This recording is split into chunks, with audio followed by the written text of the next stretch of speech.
Ganin damar ka ne ya sa ka biyo ni, ba ni na sa ka biyo ni ba. Ya kamata ki sani. Kan faɗin garin nan babu gaye irina. Wayewa ko iya wanka ba za a nuna min ba. Idan kuma kuɗi ne, ke kanki kin sani, mu muka gaji arziki. Ina ganin dama ce ta same ki. Kuma bai kamata ki wasa da ita ba, don za ki iya rasa ta. Iya wankanka ko kuma kuɗinka ba za su yi tasiri a zuciyata ba. Ka sani ba na son ka kuma ba zan taɓa son ka ba. Idan kuma ka ci gaba da biyo ni, wallahi sai na yi ma rashin mutunci.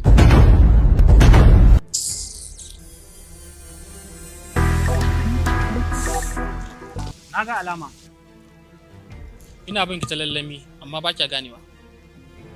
To bari ki ci.